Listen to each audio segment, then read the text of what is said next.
বন্ধুরা তোমরা কেমন আছো? আশা করি সবাই ভালো আছো। আমিও খুব ভালো আছি। দেখো এইগুলো মায়া মাছ বলে, অনেকে মৌরলা মাছও বলে।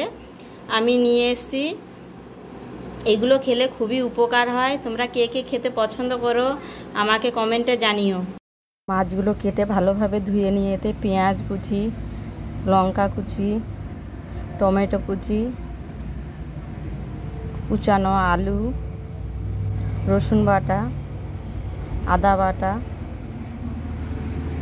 জিরা বাটা, লঙ্কা গুঁড়ো, হলুদ গুঁড়ো, স্বাদ মতন লবণ আর সর্ষের তেল দিয়ে ভালোভাবে মাখিয়ে নেব। মাছগুলো কাঁচা অবস্থাতেই মাখাবো, ভাজা হবে না। মাখিয়ে করে 10-15 মিনিট মতন রেখে দেব।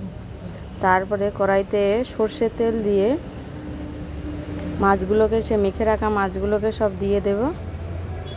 দিয়ে এধার ওধার একটু নেড়ে চেড়ে রান্না করতে থাকবো। মাঝে মাঝে একটু ঢাকা দিয়ে দেব। এই ঢাকা দিয়ে দিয়ে নেড়ে চেড়ে রান্না করব, যাতে মাছগুলো আর আলুগুলো প্রায় সেদ্ধ হয়ে যায়, মানে 90% সেদ্ধ হয়ে যায়। দেখতে থাকছে এভাবেই এধার ওধার করে বেশ কয়েকবার নেড়ে চেড়ে দেবো আর ঢাকা দিয়ে দেব। মাঝে মাঝে এইরকম করে রান্না করি বন্ধুরা। তোমরা কেউ এভাবে রান্না করো নাকি জানাবে। এবার জল দিয়ে দেব। খুব বেশি জল দেব না, হালকা করেই জলটা দেব। দেওয়ার পরেও কিছু সময় ঢেকে রেখে দেবো। ঢেকে রাখার পরে দেখো তরকারিটা খুব ভালো করে ফুটছে, প্রায় হয়েই এসছে। আর একটু সময় পরে আমি নেব। এবার এতে একটু নামানোর আগে গুঁড়ো গরম মশলা আমি দিয়ে নেব, যাতে টেস্টটা আর একটু ভালো আসে, গন্ধটাও ভালো হয়। হয়ে গেছে। আর একটু ঝোলটা কমিয়ে এবার নামিয়ে নেব। প্রায় রেডি।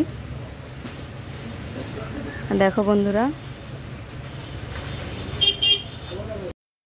বন্ধুরা, ছোটো মাছের ঝাল রেডি। আমি একটু ঝোল রেখেছি, কারণ আমার বাড়িতে একটু ঝোল খেতে পছন্দ করে, কেউ না খেলে শুকনোও খেতে পারে। ধন্যবাদ বন্ধুরা। কেমন হয়েছে সবাই জানাবে।